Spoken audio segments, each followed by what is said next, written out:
Muy buenos días a todas y todos. Los saludamos a nombre de la Universidad Autónoma de Puebla, de la Universidad Autónoma de Tlaxcala, de manera puntual del Centro de Investigaciones Interdisciplinarias sobre Desarrollo Regional y de la Maestría en Desarrollo Económico y Cooperación Internacional. Les damos la más cordial bienvenida a todas y todos a nuestra sexta y última sesión del seminario introductorio al pensamiento y obra del doctor Enrique Dussel. A lo largo de estas sesiones hemos ido comentando, trabajando los temas de la filosofía, la ética, la política, la economía y el método. Y bueno, hemos tenido la fortuna de contar con la participación de la doctora Katia, del doctor Gabriel Herrera, del doctor Mario Ruiz, del doctor José Guadalupe Gandarilla y de la doctora Alicia Honkitz, que fue la ponente de la sesión pasada. El día de hoy tenemos el enorme gusto y placer de contar con la presencia de la doctora Karina Ochoa Muñoz, quien nos va a acompañar en esta sesión con el tema Nuevos encuadres sobre el entendimiento de la política. Antes de cederle la palabra a la doctora, a quien le agradezco infinitamente el apoyo y el espacio en su agenda para que el día de hoy nos acompañe, cedo la palabra a la licenciada Angélica Quiroz Reyes para que por favor nos pueda hacer lectura de una reseña de la doctora. Adelante, por favor.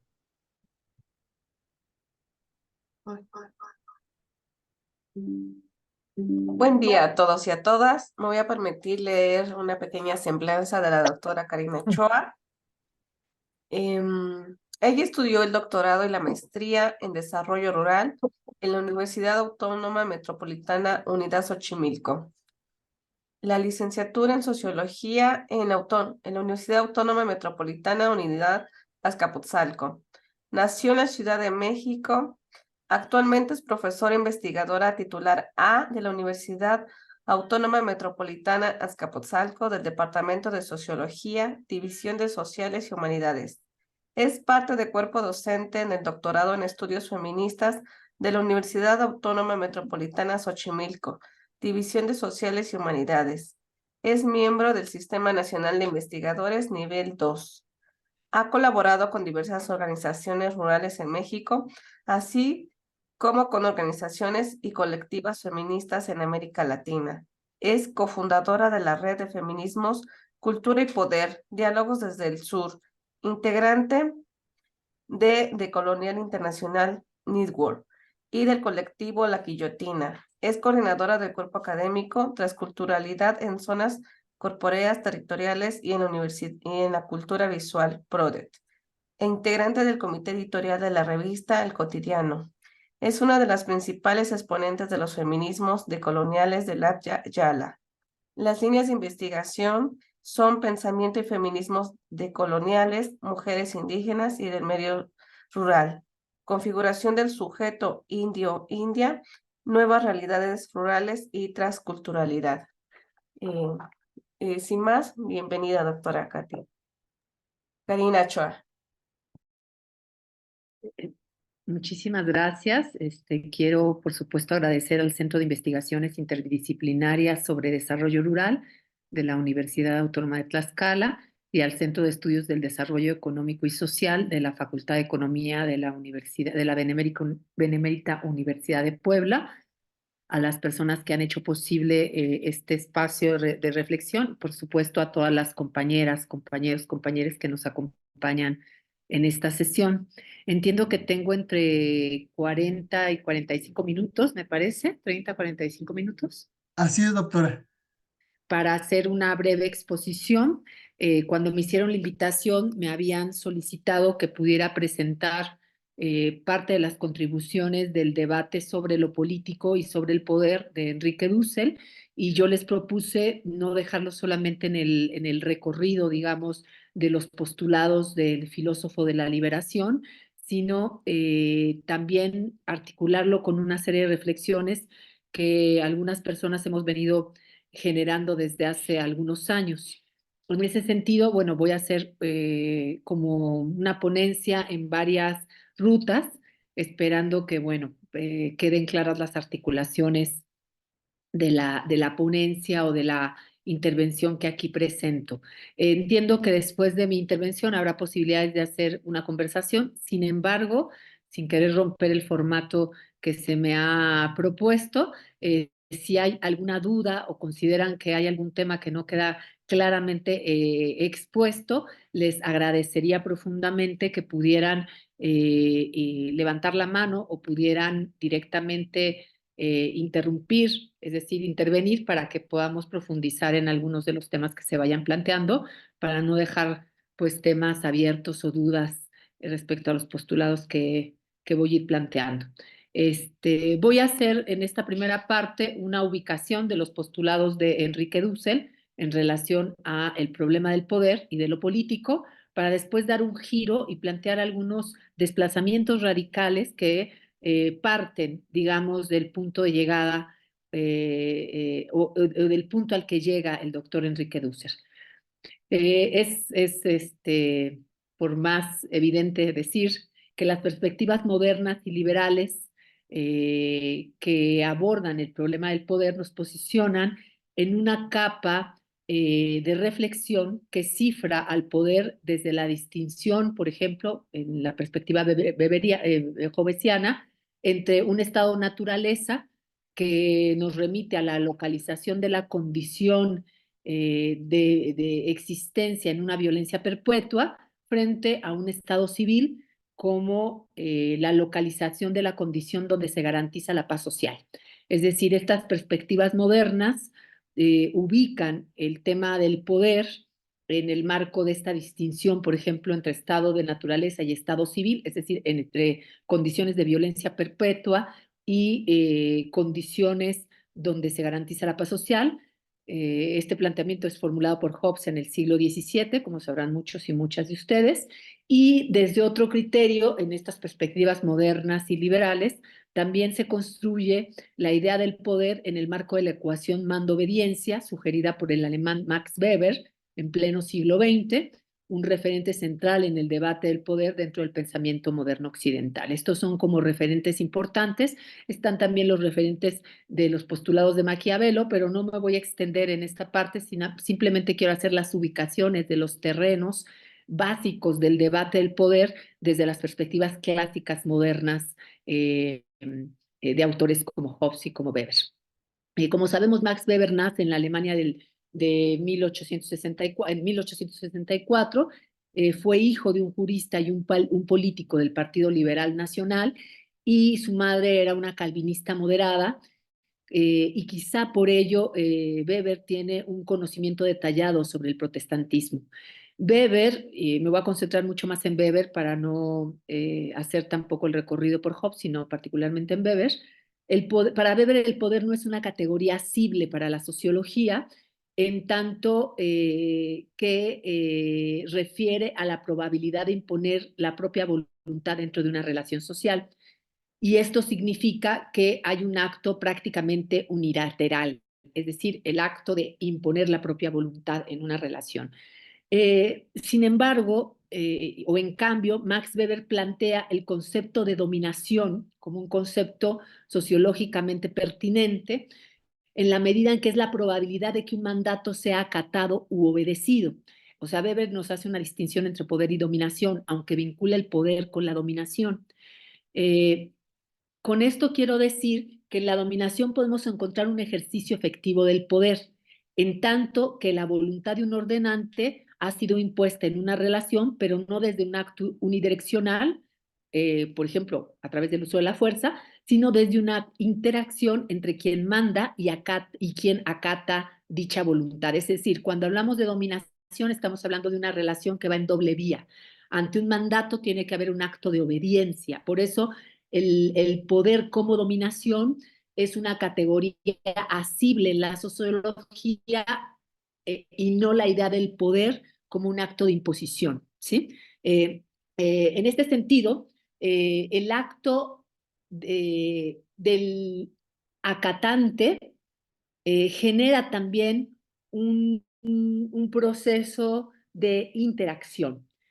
La centralidad no está en el acto de mandar, sino en la relación mutua del mando-obediencia. Por eso es que Max Weber habla de la dominación legítima, o sea, Max Weber refiere al tema de la dominación legítima y de la autoridad.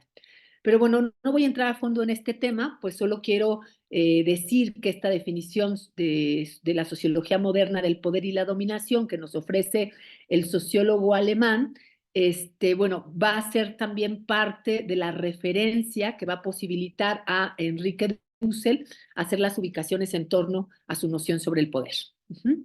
Enuncio lo anterior también porque nos ayudará al entendimiento del poder y del ejercicio del poder que el filósofo latinoamericano Enrique Dussel del cual se va a desplazar, digamos, el filósofo latinoamericano Enrique Dussel. Y bueno, antes de seguir, quiero decir que este debate, digamos, insisto, va a ser el punto de partida para en un segundo momento hacer un giro o hacer un desplazamiento que nos va a llevar a otras nociones y concepciones del poder. Y por supuesto, en esta exposición voy a plantear las formulaciones que hace Enrique Dussel en torno al poder con el objeto de dialogar con el maestro y a partir de sus postulados enganchar en estos virajes que nos posicionan en otros campos de la apuesta del poder que está vinculado a la relación con la vida, es decir, a formas de ejercicio del poder que nos remiten al campo de la vida. Quizá ahorita todavía no se entienda, pero se va a ir entendiendo en la medida que vaya yo exponiendo estos planteamientos. Para empezar, hay que recapitular en la propia trayectoria de Enrique Dussel, pues allí encontramos las pistas de sus apuestas políticas y filosóficas. Recordemos que al terminar sus estudios de licenciatura, el doctor Dussel obtuvo una beca para estudiar en Madrid. Así que en el año 1957 sale del puerto de Buenos Aires hacia el viejo mundo y a nuestra América no regresaría sino hasta 10 años más tarde. Durante su estancia en Madrid decide viajar a París, donde va a conocer a Charles de Foucault, y su encuentro con este místico de origen francés que vivió en Nazaret lo llevó a plantearse que en vez de ir directamente a Alemania, la cuna de un movimiento intelectual influyente en Europa, me refiero al romanticismo alemán, que por cierto el maestro Dussel analizaría con lupa, él decide trasladarse a lo que hoy conocemos como Israel. Entre 1959 y 1961 vivió en Nazaret al lado del sacerdote Gautier y en Israel trabajó como, nos dice el propio Dussel en un texto autobiográfico que se llama En búsqueda del sentido, dice que trabajó como carpintero de la construcción, pescador del lago Tiberíades, en el kibutz de Ginosar, peregrino en toda Palestina, estudiante de hebreo en el Ulpan.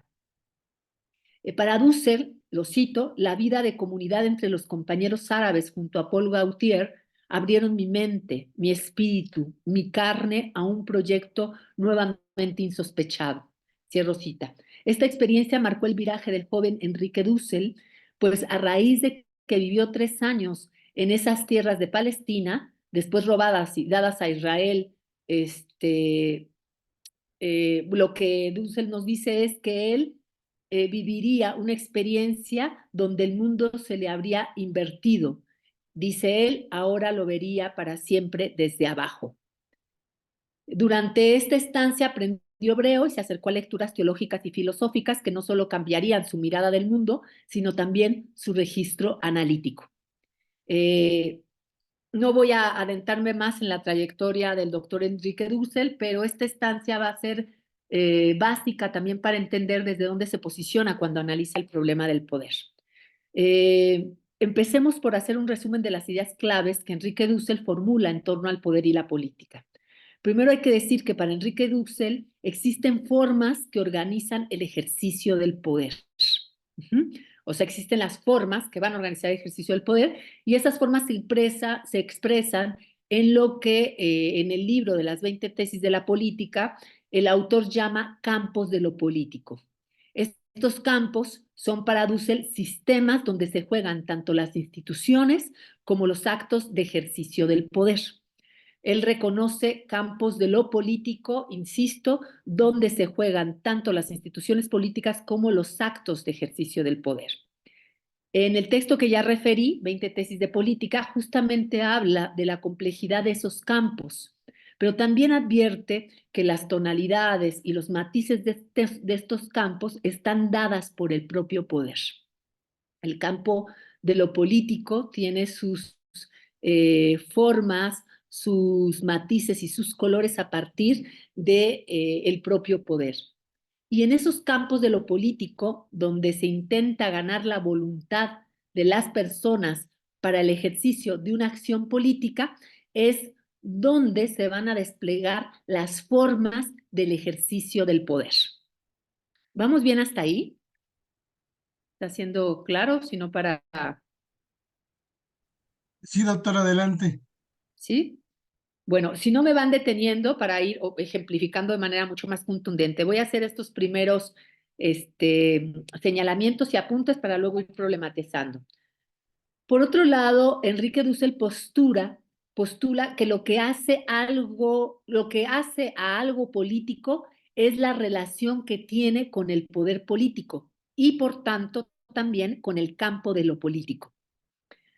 Aquí nuestro autor intenta hacer un desplazamiento con respecto a las formulaciones del sociólogo alemán Max Weber, quien, a decir del propio Dussel, concibe el poder como, cito, la capacidad de dominación, la posibilidad de imponer su voluntad sobre los demás en una relación social. No es casual que a partir de la monumental obra teórica de Weber y su sociología expuesta en Economía y Sociedad, ahí cierro la cita, yo agrego, no es casual que justamente se piense al poder desde la ecuación mando-obediencia. Y aquí hago un paréntesis para decir justamente que Dussel va a hacer un desplazamiento sobre este posicionamiento y sobre esta ecuación. Ahora voy a decir en qué sentido hace su desplazamiento y en qué otro sentido mantiene su debate en relación a esta matriz mando-obediencia. Voy a regresar a eso, pero por lo pronto quiero decir que Dussel ubica la concepción del poder en Weber y de muchos pensadores modernos como negativa. Negativa en el sentido de que asocia a Weber el poder a la dominación. Nuevamente, entendida la dominación como la capacidad de imponer una voluntad sobre los demás en una relación social. Entonces, para el filósofo mendocino, lo que plantea Weber como poder en términos de una visión negativa, o sea, como un acto de dominación, de imposición de la dominación, de dominación y de imposición de la voluntad, históricamente va a iniciar con la modernidad eurocéntrica. Y esto lo ancla al debate descolonial, porque ahí Dussel va a ser muy enfático, va a decir, lo cito, en la modernidad eurocéntrica, desde la invasión y la posterior conquista de América en 1492, el pensamiento político ha definido por lo general el poder como dominación. O sea, esta formulación weberiana del siglo XX en realidad forma parte de una historia que inicia en el siglo XVI con el proceso de conquista y colonización. O sea, por primera vez en esta modernidad eurocéntrica, con la invasión y posterior conquista de América, el pensamiento político va a definir al poder como dominación, desde esta perspectiva negativa. Para Dussel, el poder debe ser entendido desde una visión positiva, y este es el desplazamiento que va a hacer de las formulaciones que ubicamos normalmente en el pensamiento de Weber, pero que en realidad tienen este trayecto histórico desde el hecho colonial.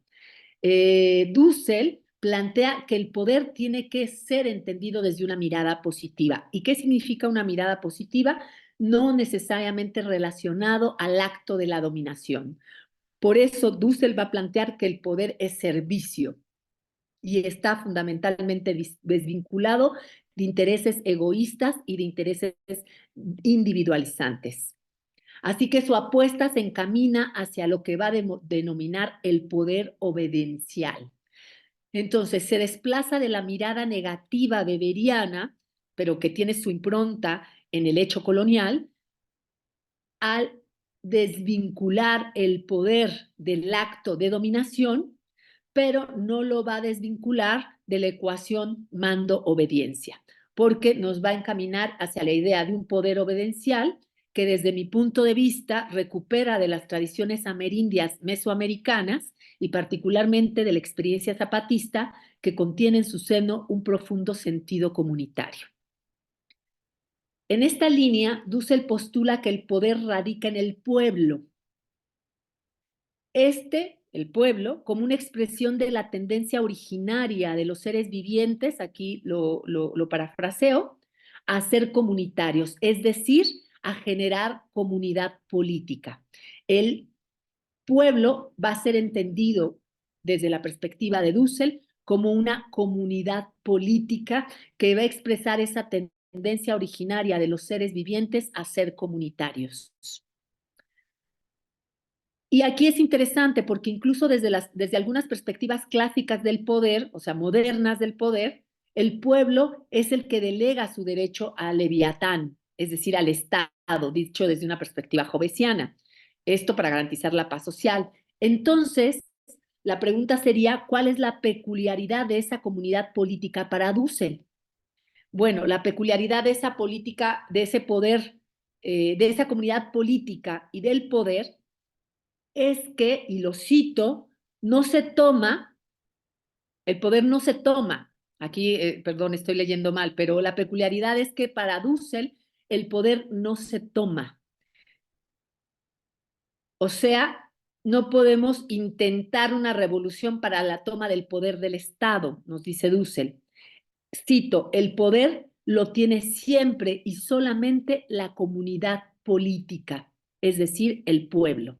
Y ahí está la distinción con estas perspectivas clásicas del poder del pueblo o del pueblo, que en realidad plantean que el pueblo no siempre tiene el poder. O sea, que lo puede delegar al leviatán o que incluso el pueblo puede, digamos, o en realidad está en el lugar de acatar el mandato, pero no de hacer el ejercicio del poder. Dussel va a decir, el poder lo tiene siempre y solamente la comunidad política, el pueblo.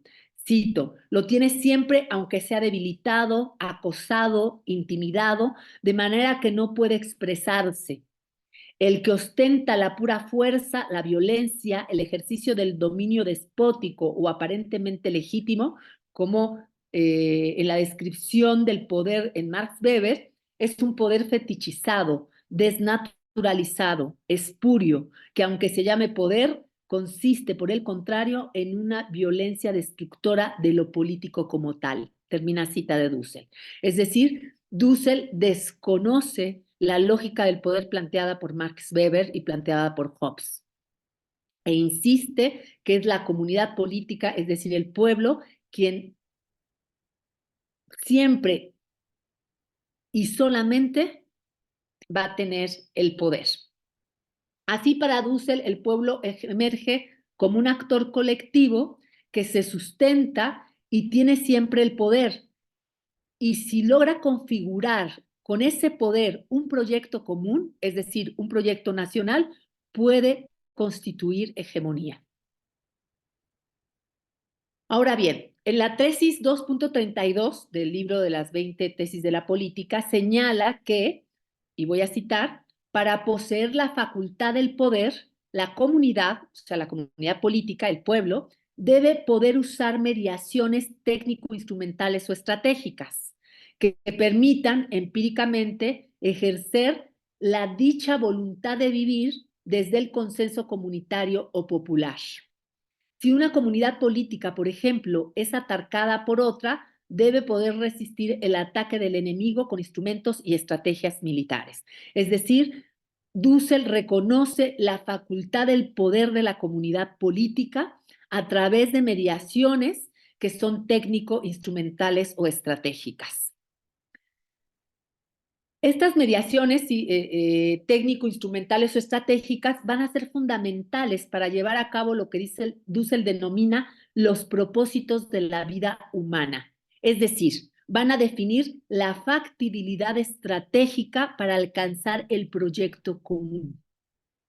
Pero por ahora me interesa concentrarme en lo que Dussel define como voluntad de vivir, pues es allí donde se engarzan algunas de las formulaciones que he realizado y que he formulado desde hace algunos años con relación al entendimiento de lo que yo denomino las capas del poder. ¿Vamos bien hasta ahí? ¿Hay alguna pregunta? Porque voy a dar aquí un salto. Entonces, no sé si hasta aquí queda claro en dónde está ubicando el debate Dussel, a partir sobre todo de ese texto que concentra su debate sobre el poder y la política, que es las 20 tesis de la política. ¿Vamos bien? Sí, doctor, adelante. Aquí también nos señalan que sí, Teófilo bien. Y bueno, hay compañeros, compañeras que levantan el dedito de bien. Aplausos, todo bien, doctora. Ok, si hay alguna duda, paramos y la trabajamos. Bueno, para Dussel, la voluntad de vida es la tendencia originaria de todos los seres humanos. Ojo, el tema del poder y la facultad del poder de la comunidad política, o sea, del pueblo, está íntimamente relacionada con ejercer el poder para que sea, o sea, ejercer el poder en su relación con una voluntad de vivir. Para Dussel, en realidad, la voluntad de vivir antecede, digamos, al acto político y al acto de poder. El poder se configura a partir de esta voluntad de vida. Entonces, la voluntad de vida es la tendencia originaria de todos los seres humanos desde la perspectiva de Dussel. En este sentido, cito, la voluntad de vivir es la esencia positiva, el contenido como fuerza, como potencia que puede mover, arrastrar e impulsar. Es decir, la voluntad de vivir es el motor del ejercicio del poder y la política. Cito nuevamente, en su fundamento la voluntad nos empuja a evitar la muerte, a postergarla, a permanecer en la vida humana. Entonces, la voluntad de vida, digamos, antecede, o sea, es el telón de fondo, es el empuje, es la fuerza, es el motor, es la potencia, digamos, que va a posibilitar el acto del poder y el acto del poder político. No en su perspectiva negativa visto como dominación, sino en su perspectiva positiva visto como servicio. ¿Mm? Lo anterior evidencia que antes de la capa del poder, digamos, del poder obediencial, ubicado también dentro de esta relación mando-obediencia, hay un núcleo de poder que nos remite al sentido de permanecer en vida. Y es justo aquí donde yo quiero engarzar y hacer el giro del postulado de Enrique Dussel. Es decir, a partir de esto voy a intentar engarzar una serie de reflexiones que he venido formulando para tener un entendimiento del poder desde la ecuación vida-muerte y que, bueno, no tienen como referente único a Enrique Dussel, que tienen otros tantos referentes que quiero ir enunciando. Entonces voy a hacer aquí el giro problematizador y en una primera coordenada voy a plantear el debate en el marco de la crítica teológica como crítica política. Y parto de este planteamiento, que por primera vez escuché en Enrique Dussel, toda crítica teológica es una crítica política, porque porque entiendo y logro palpar que hay una influencia y una impronta teológica en los regímenes políticos y en las concepciones del poder dentro, incluso del proyecto civilizatorio moderno colonial, pero no solamente en la apuesta del proyecto civilizatorio moderno colonial, lo encuentro también en otros horizontes de sentido. Ahora voy a explicarlo. Es muy sabido que las formulaciones que dan sentido a la apuesta moderna colonial están trazadas bajo los debates teológicos que luego fueron secularizados. Por eso, a partir de ahora, voy a recurrir a otros referentes, no solo a Enrique Dussel, para presentar una mirada de lo que he venido explorando desde hace algunos años y que hoy estoy convencida se entrecruza con el último lugar al que arriba el filósofo de la liberación, Enrique Dussel. Voy a recuperar primero a Frantz Fanon, perdón, A Franz Hinkelhammer. Tuve ahí un cruce, porque también recuperó a Fanon, pero bueno. A Franz Hinkelhammer, en su texto La fe de Abraham y el Edipo Occidental, porque para este autor el mito de Abraham es el mito fundante de las religiones monoteístas de tradición abrámica, pero yo ahí voy más allá. El mito de Abraham es el mito fundante de horizontes de sentido que van a tener cuerpo y forma en el proyecto moderno colonial. Voy a citar a Franz Hinkelhammer. Franz Hinkelhammer nos dice, el sacrificio de Isaac por su padre Abraham es aquella parte de este mito que posteriormente recibe una importancia clave en la constitución del mito fundante de la sociedad cristiana. Se trata de la historia de un asesinato, pero es curiosamente un asesinato que no se lleva a cabo. En cuanto mito fundante, aparece en la ambigüedad, por un lado, de una decisión de no asesinar y por otro, de asesinar siendo impedido el asesinato por una fuerza mayor. Aparece la ambigüedad de la consideración de la fe de Abraham. Quizá la fe de Abraham es eso que Dussel llama la voluntad de vida. Repito, aparece la ambigüedad de la consideración de la fe de Abraham, por un lado, como una fe que consiste en la decisión de no matar a su hijo y por otro, en la decisión de matarlo, quedando ésta en el mero campo de las intenciones. Por un lado, la fe que no mata y por otro lado, la fe que muestra su fuerza al mostrar su disposición de matar. El punto de partida de este análisis nos posiciona frente al lugar de matar o no matar como campo fundante de horizontes de sentido que van a impactar de manera profunda sobre órdenes civilizatorios como el moderno colonial. De ahí que no sea casual que diversos pensadores, teólogos, filósofos de origen semita conceptualicen el poder desde el núcleo profundo de la ecuación vida-muerte. Y aquí, otra vez, la vinculación de la experiencia y la trayectoria vital de Dussel en su estancia en Nazaret. En este sentido, retomaré el debate también a partir de postulados de autores de origen semita, particularmente del literato de origen sefardí, nacido en Bulgaria en el año de 1905, Elias Canetti, que desafía las miradas clásicas del poder al retomar de la vía teológica judía la otra ecuación configurante del poder y, por tanto, de la dominación. Me refiero a la ecuación vida-muerte. Canetti, en su texto Masa y Poder, plantea que la necesidad y la incapacidad para comprender al otro se deriva de un profundo temor al contacto con lo desconocido. El miedo al otro, se produce porque no se le puede aprender y comprender. Así, el miedo al contacto con el otro devela y evidencia la vulnerabilidad humana al enfrentarnos a la inevitable incertidumbre ante la posibilidad de la muerte y lo desconocido. Es decir, aquí el tema de la vulnerabilidad que nos genera sentirnos frente a la posibilidad de la muerte forma parte de algo que otro teórico de origen judío va a formular de manera central, que es Levinas, la vulnerabilidad como condición humana. Por tanto, el sentido del riesgo y fragilidad pasan a ser escenarios en el trasfondo del poder. La paradoja del poder es que lo que se anhela es el sentimiento de invulnerabilidad que resulta inalcanzable, nos dice Canetti. Es decir, el debate del poder aquí ya no está ubicado en el campo de la relación mando-obediencia.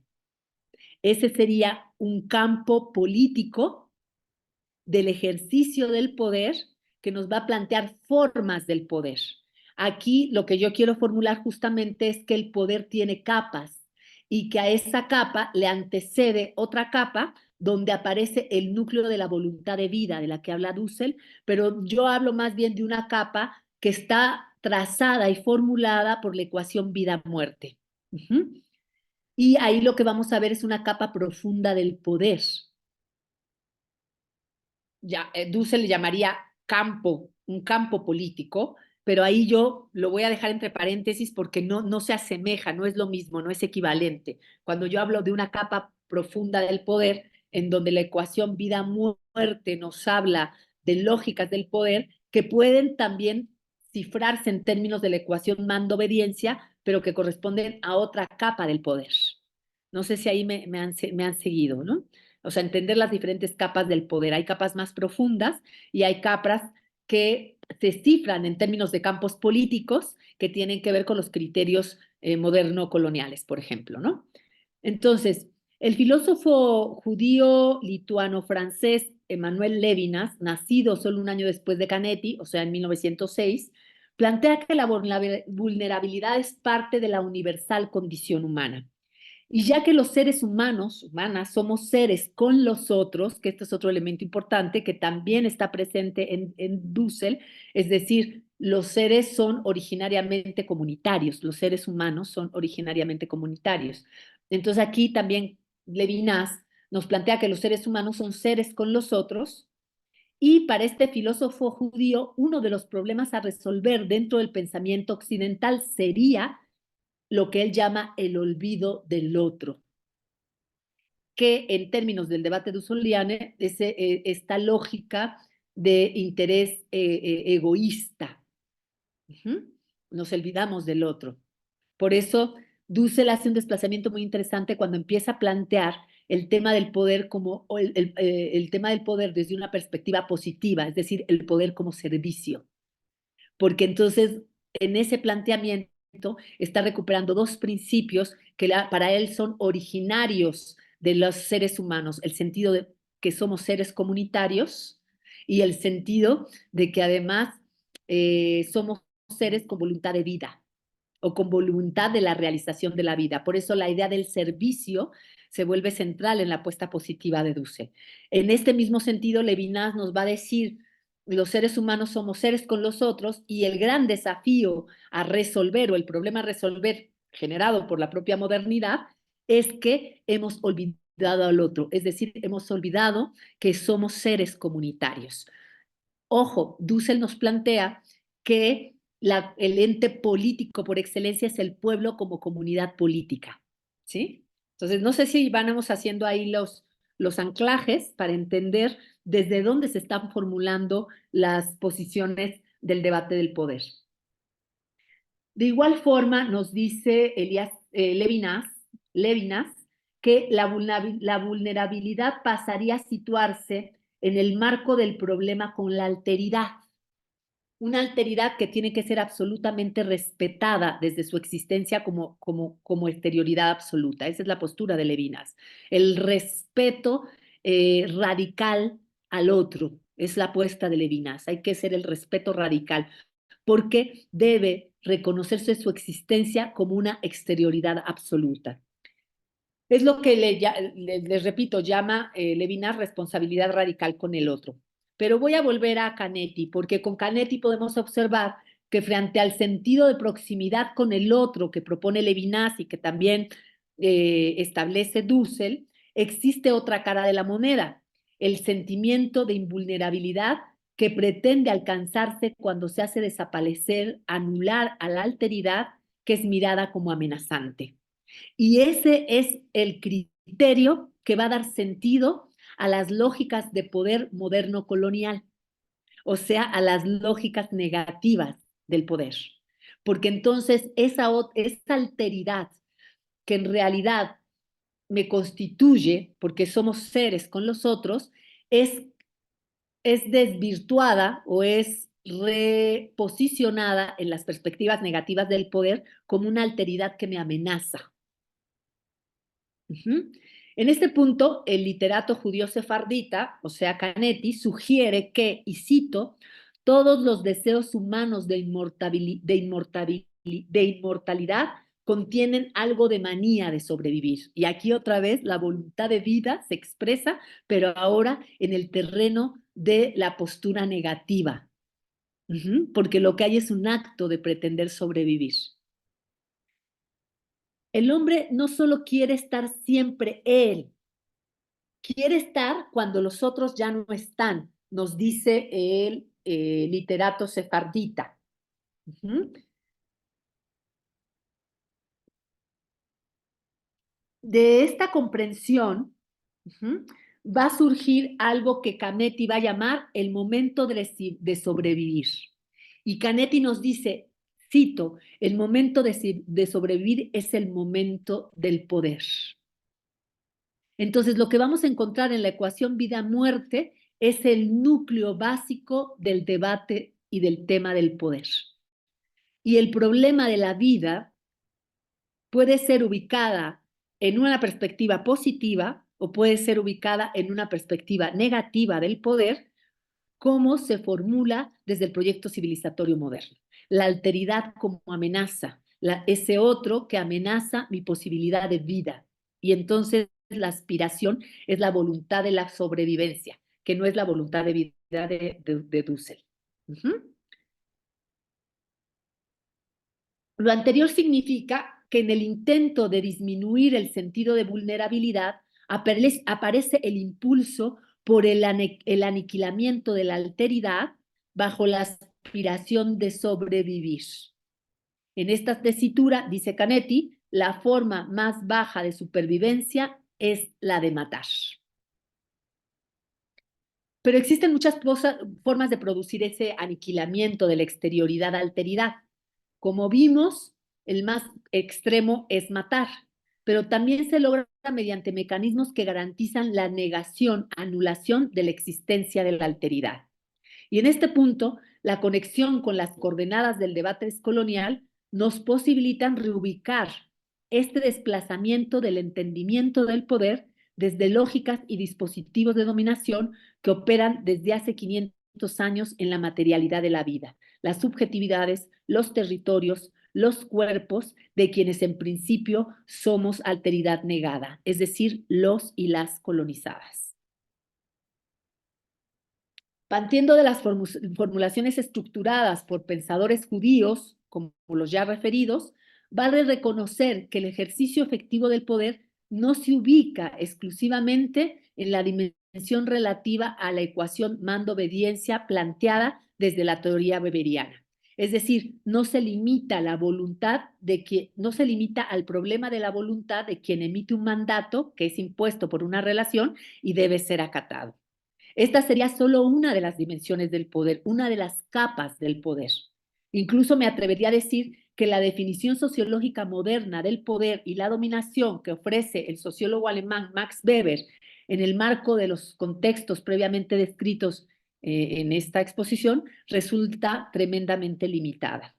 Pero bueno, no voy a entrar más a fondo en este debate porque me interesa sobre todo resaltar cómo los desplazamientos que estoy proponiendo y que he presentado respecto al entendimiento del poder abren la posibilidad para ver otras capas profundas de la dominación y otras formas de entender el proceso del poder que está teniendo efectos hoy sobre realidades en nuestros pueblos.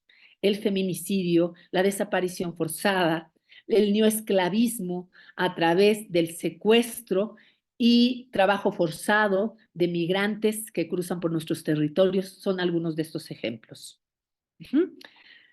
¿Vamos bien?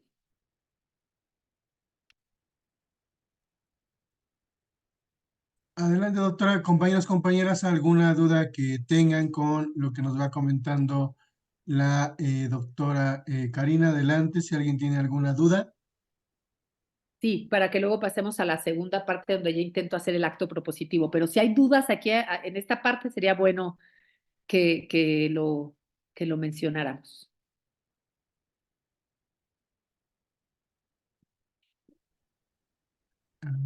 Creo que adelante.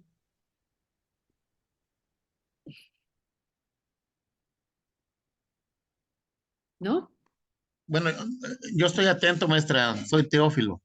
Hola, Teófilo, ¿cómo estás? Gusto oírla y verla, maestra. Yo estoy atento. Sí, la verdad que estoy apuntando porque, pues, leo, pero como ya sabe usted, yo soy el más atrasado de todos los alumnos en ese sentido. Y yo espero mejor que las preguntas de los compañeros que sí están metidos en la filosofía y los temas que usted está tocando, hagan sus preguntas y a lo mejor en eso me contesto las mías que son existenciales más que nada. Gracias, maestra, por su participación. Gracias, Teófilo.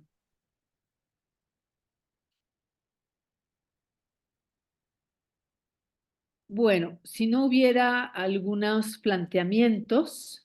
Creo que levantaron la mano, doctora, si me Perfecto. permite. Álvaro, Sí. adelante.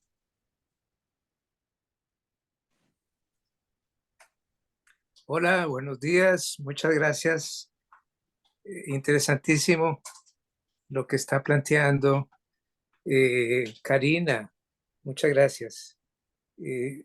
Como dice Teófilo, existencialmente conmovedor.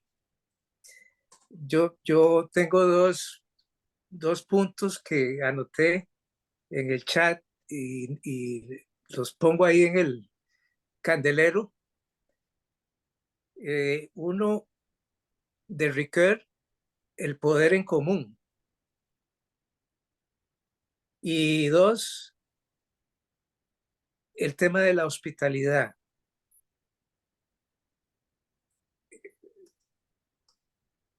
A ver si puedo decir algo sobre cada uno brevemente, porque no sé si es el momento, pero Sí, perfecto. para posteriormente abordarlos. El poder en común, digamos que plantea de raíz las dos partes de la relación, o digamos la parte comunitaria. Por así decirlo, el sujeto y los demás o las demás. Entonces, yo no sé si esa es una ruta fructífera para elaborar la reflexión que estás planteando. Y luego el de la hospitalidad, que también plantea la relación con el extranjero, lo extraño, el versículo de San Pablo a los hebreos sobre la hospitalidad. No olvides la hospitalidad porque por ella algunos hospedaron ángeles. Los ángeles, hay ángeles buenos y ángeles malos, ¿verdad? Y entonces queda abierto también la temática del amigo y el enemigo que desarrolla Dussel muy bellamente en un artículo sobre la fraternidad y la solidaridad, y que ilustra también en ese artículo con la parábola del buen samaritano, que es el que acoge al, entre comillas, enemigo étnico, digamos, cultural, que encuentra maltrecho en el camino. Entonces veo que por ahí, y una tercera cosa que me asalta y ni siquiera he logrado formular, que es en la relación vida-muerte, bueno, muy sugerente lo que estás planteando de la, de la salida por el lado de la sobrevivencia, aunque sea asesinando al que lo amenaza, al que amenaza. Este, Eso obviamente es un campo lamentablemente muy rico en experiencias cotidianas y planetarias que estamos viviendo, pero también tiene una dimensión como más íntima, digo yo, de qué hace uno frente a su propia muerte, que es algo natural, a menos que pensáramos en una civilización que esté a milenios de distancia donde no muramos. Pero mientras morimos, y hay muchos elementos, por ejemplo, bueno, ético en los núcleos, en el núcleo ético mítico semita, propiamente en el hebreo, es fuerte el amor como la muerte, dice, me parece que el Eclesiastés, ¿verdad? Entonces esas tensiones, digamos, o Leonardo Boff, que habla de los dos ciclos de la existencia, ¿verdad? Del ciclo orgánico, material, de entrópico, digamos, que lleva a la muerte del organismo, y el otro ciclo espiritual que también desarrolla Teilhard de Chardin, que nos impulsa hacia, hacia una trascendencia que desconocemos racionalmente. Es difícil hablar de eso en términos racionales, pero sí podemos, estamos rodeados y permanentemente nutridos de las experiencias de muchas personas y culturas sobre esto, que alimentan, digamos, una visión de esa trascendencia.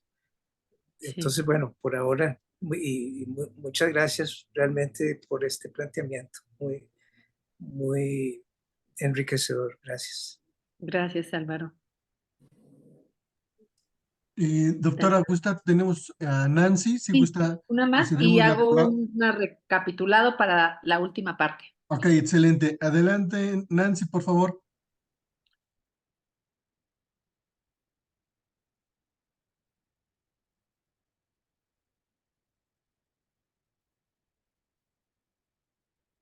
Si puede abrir su micrófono, compañera Nancy. Adelante, Nancy.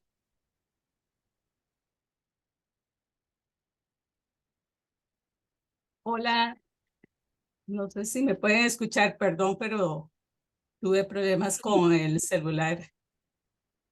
Yo tengo la siguiente pregunta que está más relacionada con lo que yo estudio, que tiene que ver con las relaciones de poder en las parejas. La explicación que daba la doctora Karina, digamos, me quedó muy clara con respecto a los planteamientos de Dulce que tienen que ver con la dinámica más social, más de pueblo, ¿verdad? Más de la relación de poder y, bueno, todos los elementos que estaba explicando ahora.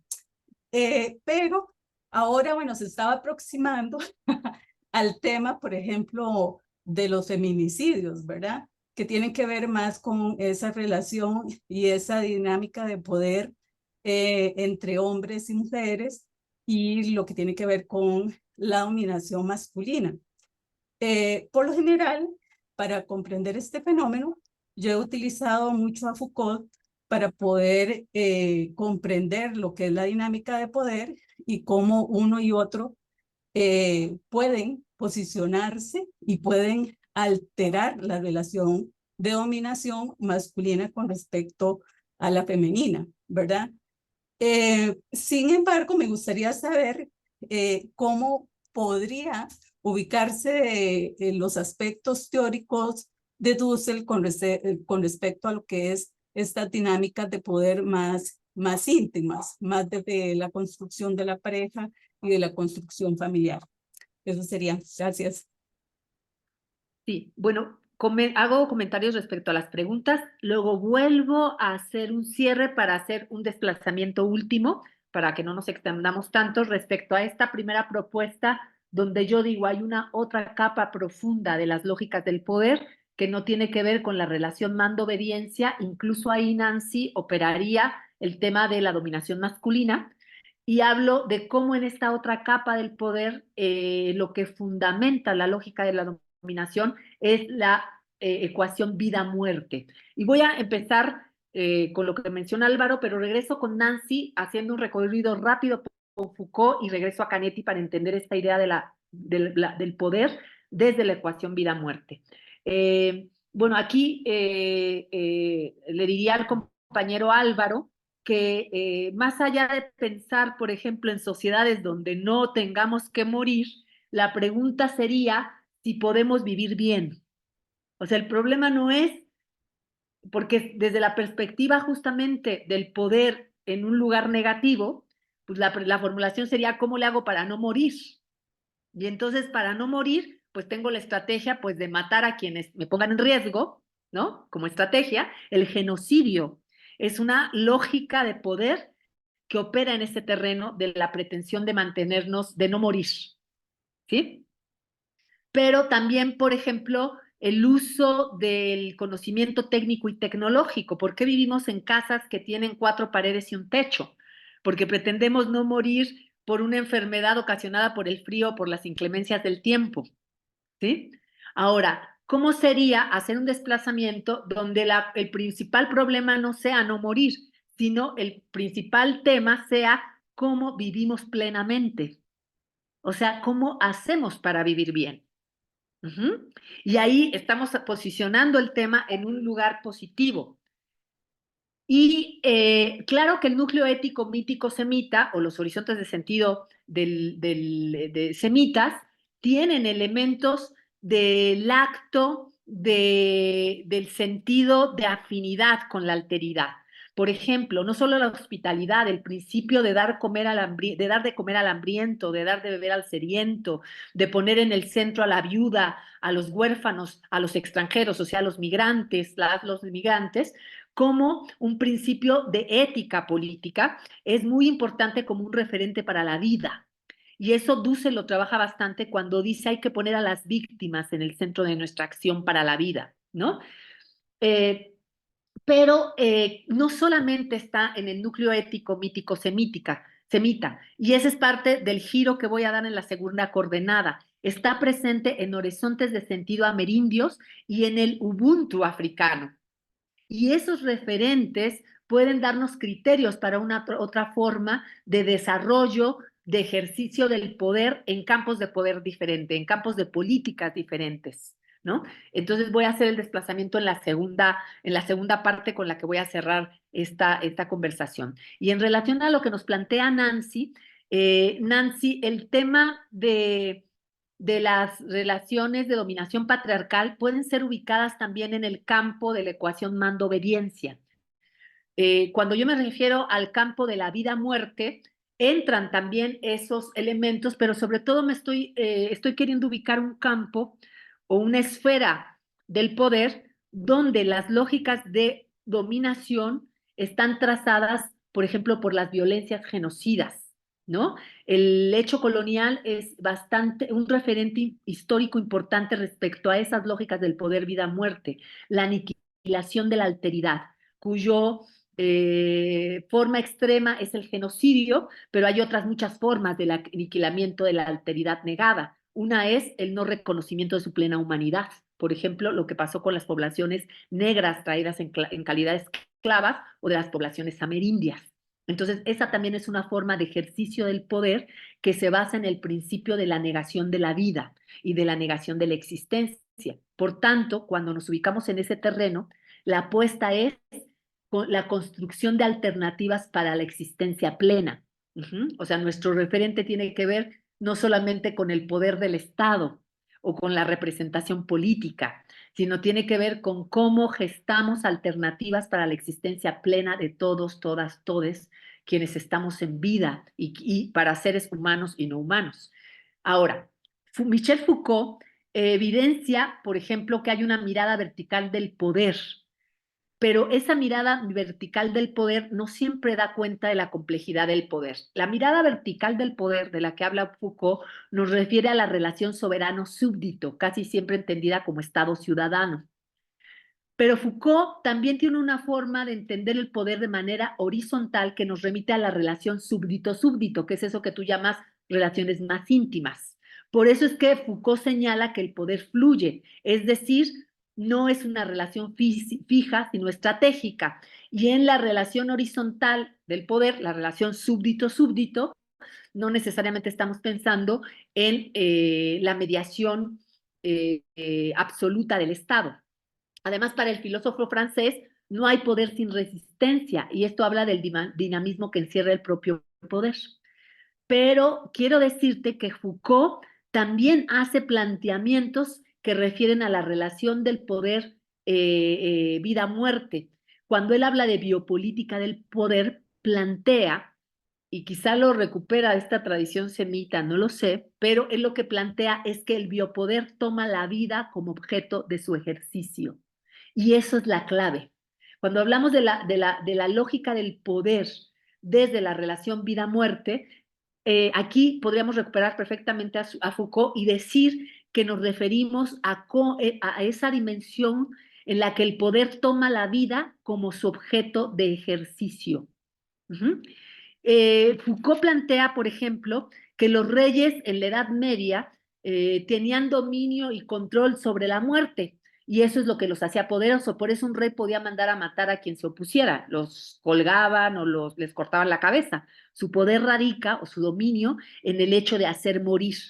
Pero con la modernidad, nos dice Foucault, esta ecuación se invierte. El Estado ejerce control y dominio gestionando la vida, o sea, hacer vivir.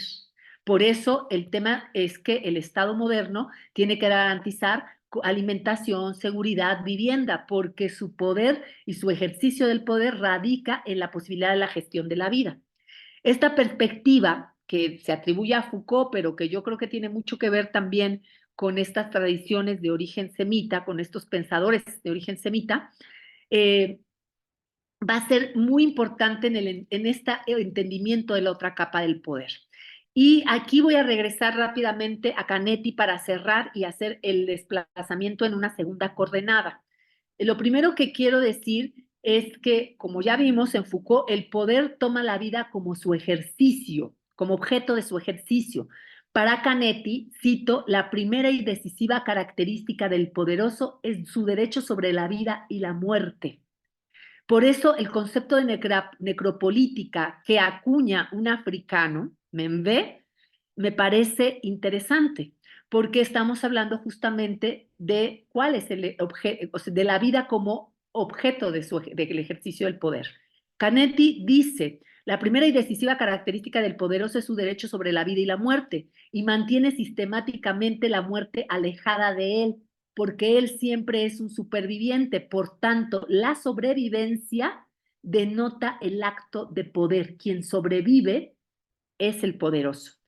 Y su sentencia de muerte siempre va a ser, o sea, el poderoso siempre va a aparecer como quien es el héroe que se mantiene en sobrevivencia. ¿Qué quiero decir con esto?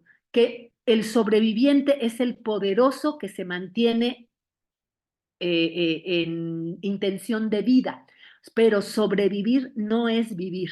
Nuestra apuesta no es por la sobrevivencia, es por la vida. Y solamente puede sobrevivir cuando, cuando aniquila todo aquello que lo pone en amenaza. Y quien niega la obediencia presenta combate. Quien hace combate intenta mantenerse en su sobrevivencia.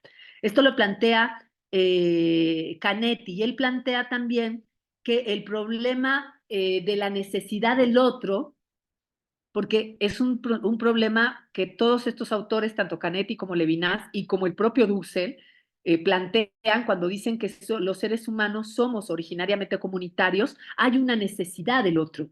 El problema es que cuando ese otro se vuelve mi enemigo, tengo que aniquilarlo porque me pone en riesgo. La paradoja del poder es que lo que más desea el sobreviviente es el sentimiento de invulnerabilidad y solo encuentra dos vías para hacerlo. El no contacto, y de ahí viene la imagen, por ejemplo, de estas ciudades medievales amuralladas por el miedo al otro, que entonces no me dejo ser tocado, no me permito ser tocado por esa alteridad, y la otra es el acto de la violencia, el acto del aniquilamiento. Entonces, esto está asociado con el hecho colonial, porque como bien nos dice Dussel, el hecho colonial nos muestra, es el primer momento donde se muestra esta lógica del poder. esta lógica del poder, del aniquilamiento, de la alteridad, de aquel otro desconocido, de aquel otro, de esa alteridad que tiene que ser negada, de esa alteridad que tiene que ser aniquilada, porque si no me pone en riesgo. Y entonces la violencia misógino-genocida es una parte sustantiva de estas lógicas del poder. Ahora, ¿cómo hacemos los desplazamientos? Y aquí entra la segunda coordenada. Yo creo que tanto las espiritualidades amerindias y de origen africano han resguardado criterios otros respecto a la vida y la existencia que nos podrían permitir hacer desplazamientos radicales que nos permitan producir reubicaciones tanto epistemológicas, políticas, como trastocar también los fundamentos profundos derivados del proyecto moderno colonial y de su proyecto político y su proyecto de poder. En ese sentido, lo que yo planteo justamente es hacer valer y hacer un reconocimiento de horizontes de sentido otros, donde el criterio no es la lógica del poder asociado al aniquilamiento y la muerte, a lo que Nelson Maldonado llamaría la no ética de la guerra.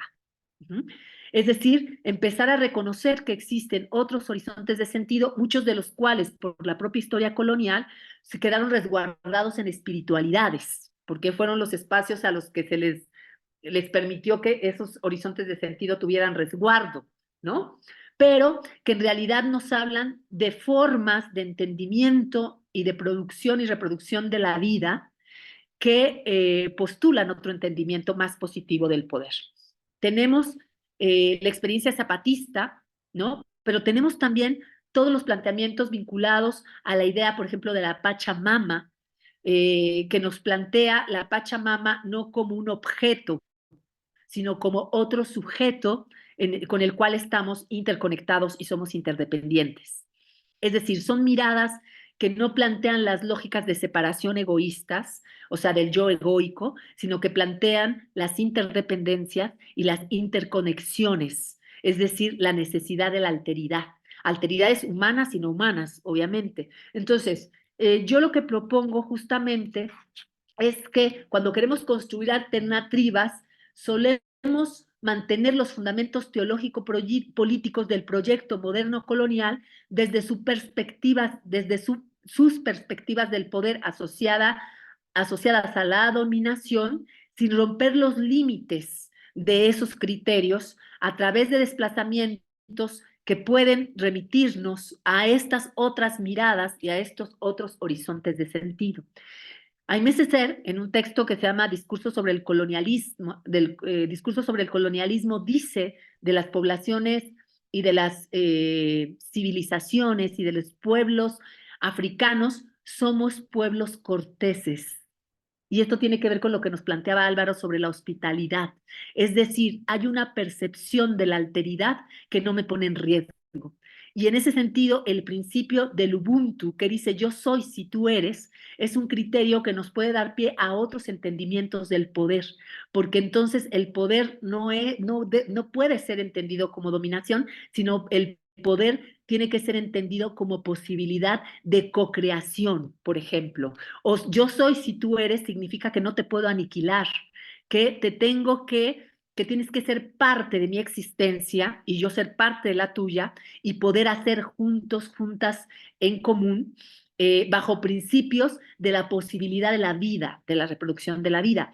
Y eso significa que nuestras alternativas tendrían que posicionarse en campos políticos donde nuestras batallas sean para la plena existencia de todos, todas y todes, humanos y no humanos.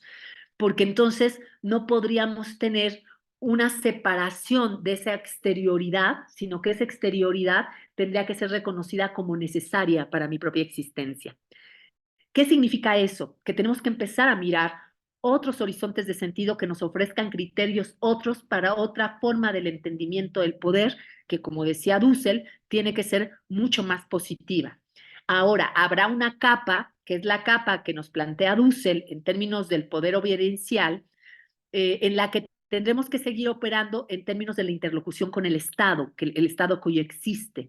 Pero eso no significa que en otras capas del poder sigamos construyendo posibilidad de ejercicio del poder que rompa con el criterio del poder como dominación. Entonces, o del poder como muerte, y que apostemos al poder como vida. Y ese sería un poco, para cerrar y no alargarme más, como el giro y la apuesta que por lo menos yo, pero también otros intelectuales latinoamericanos, hemos estado haciendo en un trayecto y en un camino donde pretendemos justamente construir pensamiento que nos permita generar otro sentido común. Y eso también es algo que nos ha dejado como legado el profesor Enrique Dussel. La apuesta no es transformar solo el Estado, no es tomar el Estado. La apuesta es transformar el sentido común, que sea sentido común que no podemos permitir que haya una mujer asesinada, que sea sentido común que no podemos permitir que un migrante viva las vejaciones que viven ahora cuando pasan en tránsito por nuestros territorios, que sea sentido común que la apuesta es por la vida, es decir, por el vivir y por la existencia plena de todos, todas, todes, humanos, inhumanos en este mundo. Y esa es un poco como la formulación del desplazamiento radical que necesitamos realizar en el entendimiento del poder. Y ahí cierro mi conversación en el afán de dejar otros minutos para las intervenciones. Gracias, doctora. Le agradezco enormemente la disertación sobre estos elementos y con esta conclusión que nos lleva a la reflexión de lo que se está planteando dentro de esta explicación y de este marco categorial. Si gustan, cedemos la palabra a las y los compañeros que nos acompañan en el seminario para desarrollar una segunda ronda de preguntas, de reflexiones que tengan para la doctora. Adelante, compañeros, compañeras. Adelante, Manuel. Sí, muy buenos días, muy buenas tardes. Aquí desde Colombia, un cordial saludo a la profesora, a Giovanni y a todos los organizadores. Mi pregunta va en el siguiente sentido y es, acabamos de pasar recientemente la situación de pandemia.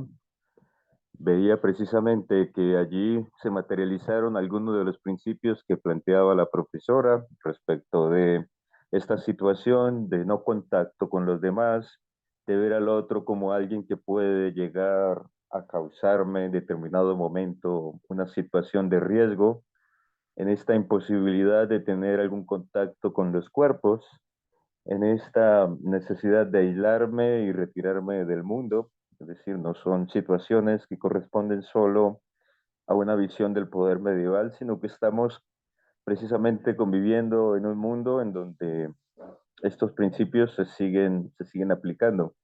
Mi pregunta sería entonces en relación con esta situación que acabamos de pasar y que muy posiblemente se empieza ya a visualizar algunas otras ocasiones. ¿Cómo actúa entonces el poder en estos casos, en estos momentos tan vigentes y tan actuales? Muchas gracias. Gracias, Manuel.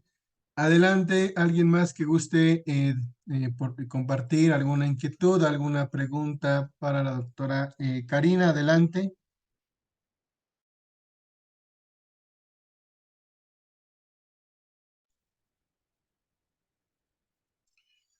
A ver, nuevamente yo, Teófilo Ayala. Adelante, Teófilo, adelante. Gracias. Al parecer, ojalá y me equivoque, doctor Giovanni. Esta es nuestra última sesión de este diplomado, de este curso. A lo mejor algunos de los compañeros ya no nos volvemos a ver en el transcurso de algunos cursos, o la suerte nos da y nos volvamos a contactar. Pero yo quisiera recordar el tema del poder que nos está ahorita exponiendo muy bien la doctora Karina en el asunto de los zapatistas, que para mí es algo muy, muy importante, porque si algo les tenemos que, pues ciertamente agradecer, y no lo pongo entre comillas, es la visibilización que nos hicieron ellos de los pueblos indígenas, pero desde el punto de vista del poder, mandando, obedeciendo. Y es ahí donde radica gran parte del pensamiento para mí, del pensamiento del doctor Enrique Dussel, porque la frase es muy corta, pero encierra mucho, mucho que explicar, y nos podemos pasar, yo creo, aquí todo el día y toda la semana en esos dos conceptitos, mandar obedeciendo, que son muy amplios. Yo sí quisiera ahí que reconociéramos dentro de 15 a 20 días, 30 años que se hizo no surgimiento, la visibilización del movimiento zapatista en De la Chiapas, zona. y por lo mismo la visibilización de nuestros pueblos indígenas, y por lo mismo también el concepto de mandar obedeciendo del poder. Ahí sí me quisiera que me diera una opinión, maestra, un breve comentario. Gracias. Gracias, Teófilo. Si gusta, doctora Karina, cedemos la palabra a Marisela. Sí. Adelante, Marisela. Buenos días, muchas gracias. Espero que la cámara, así sí se puede ver. Pues muy interesante la ponencia de aquí de la doctora Karina. Sin embargo, me sitúo, como dice el doctor Dussel, ¿no? En la enunciación en la que estamos, que en este caso, mi caso es Oaxaca y luego pues finalmente México y Mesoamérica, como él llamaba, ¿no? Estoy entendiendo entonces que, bueno, el actual poder que estamos viviendo en México, pues es un poder que es del pueblo, o siempre se ha dicho así, ¿no? Pero yo he observado y he leído que la tendencia en el mundo sobre los nuevos poderes que se van a ir nombrando tienden a la derecha, ¿no? Que es como una tendencia mundial. Entonces, yo relaciono la parte esta de la derecha con esto que decía la doctora del aniquilamiento de la alteridad, ¿no? Porque desde esto que ya comentaba, que tenemos que apostarle no a la sobrevivencia, sino a la vida, y que debemos pensar en cómo vamos a vivir plenamente, cómo vamos a vivir bien. No recurro mucho al zapatismo porque pues finalmente el espacio donde yo estoy y además como profesora de educación básica por mucho tiempo, en el cual yo estuve conviviendo con los pueblos y también viviendo estas ideas de la comunalidad, de la comunidad, que muchas veces no me convencen, no me siento identificada con ellas, sí me hace preguntarle en ¿cómo le apostaríamos a vivir plenamente ante esta situación que tiende a verse como el aniquilamiento de la alteridad, ¿no? Porque ya lo estamos viendo y no sé, yo he observado, últimamente he escuchado también estas noticias en los estados de aquí de nuestra república, ¿no? Cómo se enfrentan hacia el poder, el otro poder de aniquilamiento que es el narcotráfico, el cobro de espacios, los feminicidios, como decía también la compañera de Colombia, ¿no? Cómo también, si vamos a vivir todos, cómo vamos a vivir estos espacios públicos, donde ahora ya un perrito tiene más derecho que un humano, o cómo recibimos a los migrantes, ¿no? Entonces esa preocupación es para mí, no sé si me haya entendido, doctora, si me haya explicado más bien yo, ¿no? Pero sí, con lo que yo he escuchado del doctor Dussel, si es el mandar obedeciendo, si es apostarle a la vida, no es una receta, pero sí que, ¿cuál es su opinión? ¿Qué opinión merece más allá de estos pensadores semitas, ¿no? Muchas gracias. Adelante, doctora Karina. Gracias. Y bueno, respecto a lo que planteó el primer compañero, yo creo que justamente estamos viviendo unos momentos históricos mundiales donde se están fracturando o se está fracturando esta capa del poder, se está fisurando, no se está fracturando, se está fisurando esta capa del poder, y ya no podemos solo explicar las lógicas del poder desde la ecuación mando-obediencia. No significa que no opere y que no siga operando, los siguen operando de manera imbricada las múltiples capas del poder, pero se van fisurando y en esas fisuras podemos ir viendo otra dimensión profunda del poder que nos remite a esa lógica del poder vida-muerte, con lógicas de poder o de necropolítica lógicas de poder vinculadas al sentido de aniquilamiento, donde se revela también este sentido de fragilidad y riesgo que vivimos las personas. En este sentido, por ejemplo, yo pienso que además de los marcajes de dominación como el de clase, raza, género, heteronormatividad obligatoria, vivimos momentos en los que hay otros marcajes de la dominación que aparecen y que se nos hacen visibles con esas fisuras de las que hablo, y que hoy tenemos que recuperarlos también como marcajes de la dominación. Me refiero, por ejemplo, al marcaje del riesgo y al marcaje del sentido de fragilidad, o sea, al marcaje de la vulnerabilidad. Entonces ya no basta decir, es que me atraviesa mi condición de clase, ¿no? O sea, sí, mi condición de clase me atraviesa, pero, por ejemplo, en territorios donde la violencia está teniendo una fuerte implicación en la vida de las personas, de personas que migran o de personas que se trasladan de Monterrey a Guadalajara y que desaparecen, el sentido de fragilidad se convierte en un marcaje de la dominación. Y lo que yo digo es que estamos viviendo un mundo en el que esa capa del poder que ha sido cifrada, que ha sido entendida, que ha sido explicada desde las lógicas del mando-obediencia y que sigue operando, no es suficiente para explicar lógicas de dominación que atraviesan también otros campos. Entonces tenemos que entender que el poder tiene diferentes capas y que opera bajo criterios cuya capa, digamos,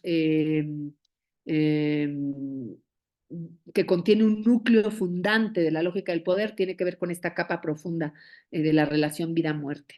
Y en ese sentido, también podemos llevar el debate de la concepción del poder vida-muerte a la capa del poder que remite a la idea de mando y obediencia. Ahí Teófilo tiene razón, el EZLN nos vino a plantear una ética política otra, donde en la capa del poder que se sigue cifrando desde la lógica de mando-obediencia, plantea el mandar obedeciendo para invertir esa lógica del poder asociado a la dominación que nos plantea Weber. Y aunque el EZLN posiciona en esa capa su apuesta, también nos revela una capa, una dimensión o dimensiones de la capa profunda. Cuando el EZLN el 18 de enero saca un comunicado que dice de qué nos van a perdonar y de qué tenemos que pedir perdón, lo primero que dice es de qué nos van a perdonar, de morir de muerte inútil, es decir, sarampión, tifoidea, y habla de los muertos de siempre. Y cuando habla de los muertos de siempre, no está hablando solamente de poética, está hablando de un estado fallido, de un estado que no ha sabido gestionar la vida para quienes históricamente han sido excluidos, es decir, anulados, que son las poblaciones indígenas. Cuando el EZLN está hablando de nuestros muertos de siempre, lo que está diciendo es el Estado no nos garantiza la vida. Y entonces está hablando de una capa profunda del poder, ¿no? Parece poético, pero en realidad están evidenciando otra capa del poder que no están separadas, ¿eh? Las capas del poder que entendemos a partir de la ecuación mando-obediencia no está separada de esa capa profunda del poder que se mira a través de la relación vida-muerte. Y sí, hay que reconocer que a 30 años del levantamiento zapatista han hecho aportes importantes y que hubo una impronta importante del zapatismo en el propio pensamiento del doctor Enrique Dussel. Yo también comparto esa perspectiva. Ahora, esta capa profunda del poder nos habla también de una dimensión ontológica del poder, porque la relación vida-muerte nos remite al acto de existencia. La muerte tiene que ver con dejar de ser. La vida tiene que ver con poder, con el hecho de ser. Entonces, cuando decimos hay que luchar, la apuesta es por la vida, es decir, más que por la vida, por la existencia plena. Claro, esto es muy abstracto, parece un eslogan, pero no es tan eslogan, es la posibilidad de la vida, de la existencia, es la posibilidad de reconocernos primero, no desde un yo egoico que es el que impone la modernidad colonial. Primero me tengo que reconocer como ser interconectado, interdependiente, en conexión. Cuando digo comunidad no me estoy refiriendo solo a la comunidad indígena, Porque bueno, habrá quien, como la compañera Marisela, pues no compartan algunas dinámicas que dentro de las comunidades indígenas se dan y que son profundamente coloniales y androcéntricas, por ejemplo, ¿no? Pero me refiero más bien a esta necesidad de vivir o sea, no puedo vivir aislada, o sea, el mito del náufrago que vive en una isla desierta es un mito irreal. Los seres humanos, las seres humanas, somos seres colectivos, somos seres comunitarios en ese sentido, ¿no? Y en ese sentido, cuando hablamos de la dimensión ontológica del poder que nos remite a esta capa de la vida-muerte, remite al acto de la existencia, de la posibilidad de ser, de existir. Ahora, nos pregunta justamente Marisela, ¿eso cómo se da? Bueno, primero desplazando la noción individualista, por ejemplo, del proyecto que sostiene al proyecto de la modernidad, el yo egoico, que sustenta nuestro principio vital, ¿no? Entonces, yo soy ciudadano en la medida en que yo soy. Entonces, ejemplos muy puntuales. Ojo, esto no quiere decir que en las alternativas que construimos en términos de reconocernos comunitarios y comunitarias, no significa que se van a erradicar los conflictos y las tensiones, ¿eh?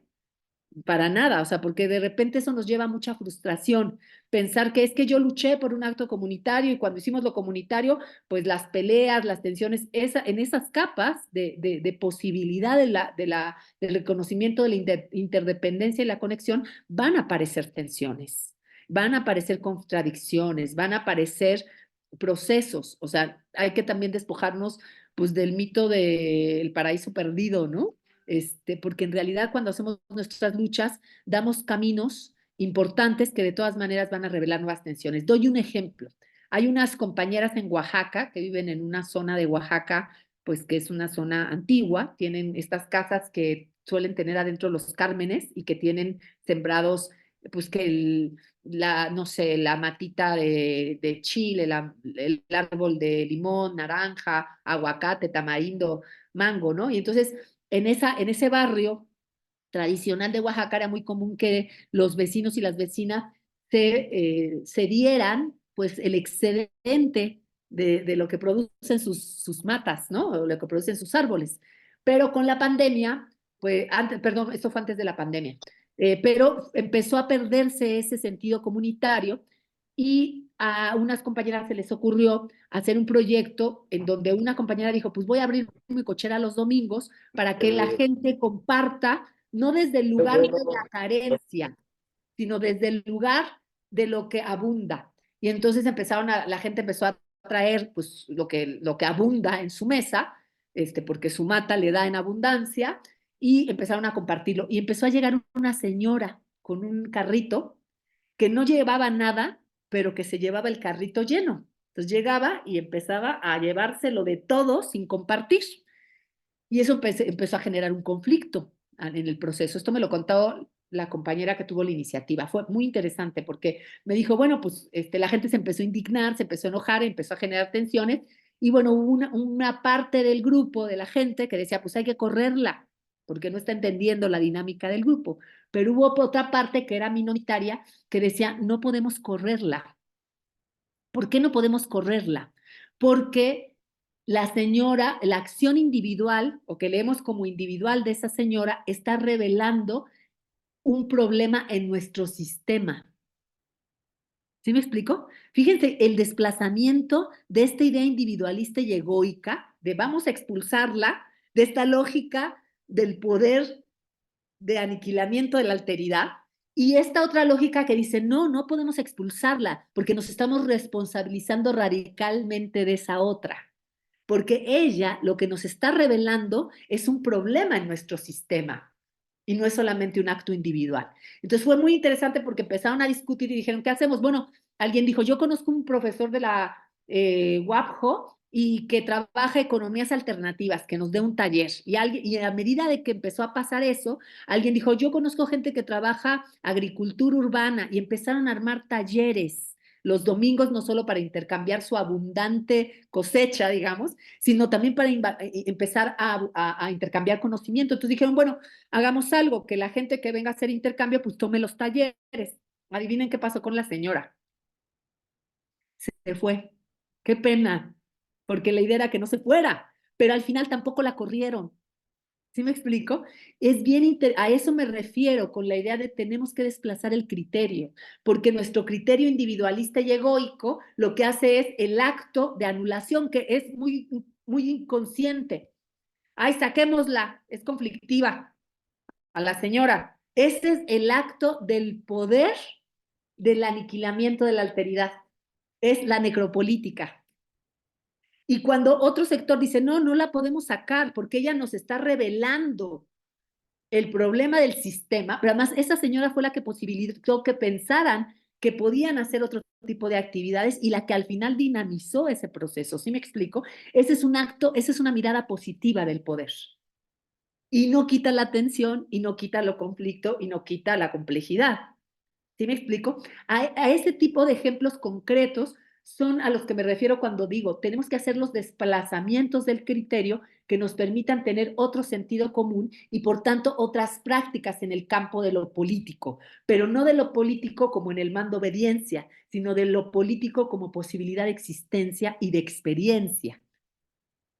Y con ese ejemplo muy chiquitito es como quiero como mostrar que esos son los desplazamientos, digamos, sobre los cuales tenemos los desafíos. Y con eso cerraría.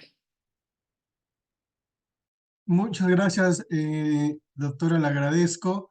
Si gusta, para cerrar la sesión, tenemos levantada la mano de Marisela, así que si gusta, cedemos la palabra a Marisela y con esa participación cerramos para cederle el cierre a la doctora Karina. Adelante, Marisela. Muchas gracias. Bueno, con el ejemplo que dio la doctora, que sí, realmente aquí en Oaxaca se comparte mucho y eso es algo que se nos da, ¿no? Y a veces se malinterpreta porque resultamos ser hasta encimosos a veces, ¿no? O así se nos puede interpretar. Entonces, aquí lo que ella comenta, ¿no? De esta diferencia de esta señora que causa el problema, pero que además el diálogo que se abre entre quienes tuvieron la iniciativa fue lo que permitió que se tomara conciencia de todas estas cosas, ¿no? Entonces, aquí yo retomo esta parte que también creo que se plantea el doctor Russell, ¿no? El diálogo constante y de mirar la diferencia, porque exactamente, actuamos de esa manera. Además lo sacaron, ¿no? Si tú tienes una opinión distinta o a lo mejor no tienes el tacto para comunicarla, pues eres una persona tóxica, ¿no? Y todo se vuelve tóxico y a mí esa es una palabra que no la comparto, que digo, bueno, porque ya no tenemos derecho ni a manifestar la diferencia ni nuestras emociones, porque además la única emoción que sobresale es estar felices y todo debes aceptar, ¿no? Y entonces aniquila las otras formas de ver que finalmente tienen que ver con tu estado de enunciación y con tu contexto, que es además bien importante, ¿no? ¿Por qué actúas de esa manera? Entonces, bueno, yo agradezco mucho el ejemplo porque la verdad que abre también las posibilidades a repensarnos en nuestro quehacer cotidiano, ¿no? Entonces, pues, muchas gracias y gracias también, Giovanni, por la invitación y que sigan haciendo más de estos seminarios, sobre todo gratuitos porque no siempre tenemos la posibilidad de inscribirnos a los otros pagados, pero bueno, está muy bien, gracias. Gracias, Marisela. Bueno, pues si gustan, para ir cerrando nuestra sesión del día de hoy y nuestro seminario, doctora Karina, si gusta, le cedo la palabra para una última reflexión que nos quiera compartir al grupo y con ello ir cerrando nuestra sesión, por favor. Sí, bueno, en la segunda coordenada, que tiene que ver con el desplazamiento, yo llamo desplazamiento radical para empezar a identificar otros criterios para el ejercicio del poder y para el desarrollo de campos políticos. No me dio tiempo, porque es imposible en una sesión, plantear justamente los análisis más detallados de estos horizontes de sentido otros, particularmente los horizontes de sentido amerindios, y el caso, por ejemplo, del Ubuntu y de todo el principio filosófico del yo soy si tú eres o somos juntos, o por ejemplo la filosofía nosótrica, que ya están formulando compañeros y compañeras filósofos y filósofas indígenas que están recuperando de sus referentes de sentido ancestrales, apuestas que las posicionan hoy en el contexto de la posibilidad de construir alternativas. Yo no he podido hacer ese recorrido, me hubiera encantado, he trabajado mucho, incluso también desde autores de origen judío, como Martin Buber, y otros compañeros y compañeras indígenas que han hecho procesos muy interesantes de reflexión, pero digamos que se sintetiza en esta intención de construir apuestas, nuestras luchas, nuestras apuestas, como apuestas por la existencia plena. O sea, insisto, y ahí Dussel también ha sido muy insistente en muchos sentidos, de que no se trata de la toma del poder del Estado, aunque también tenemos que dar esa batalla estratégica, no la niego, pero tenemos que empezar también a andar los caminos para la formulación de campos políticos, de acción política, que pasan también por lo cotidiano, donde cambiemos nuestro sentido común y empezamos a construir posibilidades de existencias plenas. Esto que último que dice Marisela me parece muy pertinente en el sentido de cómo incluso cuando hacemos actos democráticos y horizontalizamos la posibilidad de que tú tengas el mismo tiempo de intervención que yo, pues no hacemos diálogos, sino monólogos, ¿no? Y al final no estamos reconociendo el dinamismo que comprende el hecho de estar en colectividad, ¿no? Entonces, bueno, pues solo decir eso, que ahí hay también un terreno recorrido de la revisión de otros horizontes de sentido o núcleos éticos míticos, que nos dan ya pistas de por dónde hacemos, por dónde podemos hacer los caminos. Y que la apuesta es por la transformación del sentido común. Con eso cierro. Muchas gracias, doctora. Bueno, con esta última reflexión de la doctora Karina, estaríamos cerrando esta sexta y última sesión de nuestro seminario introductorio al pensamiento y obra del doctor Enrique Dussel, que bueno, desafortunadamente a la mitad de nuestro seminario se dio el deceso del doctor, y sirva este seminario y sobre todo esas inquietudes que han ido quedando a lo largo de estas 6 sesiones donde hemos contado, y ese fue el objetivo del seminario, contar con la participación de doctoras y doctores que hayan trabajado directamente con el doctor. Ese fue el primer eje para las invitaciones. Cada uno de los doctores y doctoras afortunadamente tuvimos una excelente respuesta y nos comentaron que sí. La doctora Karina también luego nos dijo que sí y nos dio unas fechas en ese correo que nos envió y bueno, logramos concretar la agenda y le agradezco infinitamente, al igual que los demás doctores y doctoras. Ese era el objetivo, este sencillo homenaje al doctor con las ideas, ¿no? Y los principios que nos dejan. Creo que en esta disyuntiva, en esta área de hacer un homenaje al doctor, el mejor homenaje desde nuestro humilde punto de vista es ahondar en los planteamientos y seguir reflexionando en estos principios de liberación para América Latina y para el sur global que el doctor siempre apuntaló en diferentes obras, desde la filosofía hasta la economía, la política y demás elementos, y ahora esperando la publicación de la estética también, que como él lo mencionaba en algún documento, no se podría pensar su planteamiento, lo decía, sin la estética, y afortunadamente el doctor se dio el espacio dentro de su agenda para desarrollar la reflexión y enviarla, y estaremos próximos esperando su publicación. Entonces, a nombre de la Universidad Autónoma de Tlaxcala, del Centro de Investigaciones Interdisciplinarias sobre Desarrollo Regional, de la Benemérita Universidad Autónoma de Puebla, de la Maestría en Desarrollo Económico y Cooperación Internacional, le agradezco, doctora Karina, a las y los asistentes, muchas gracias. No nos despedimos, seguramente en los siguientes meses de este año que ya se avecina, estaremos ahí convocando nuevamente a una sesión con una publicación que afortunadamente también los ponentes nos aceptaron. Entonces ahí estaremos concretando estos planteamientos que arrancamos el 3 de octubre. No me queda más que agradecerles. Muchas gracias, doctora. Le agradezco y con eso estaríamos cerrando.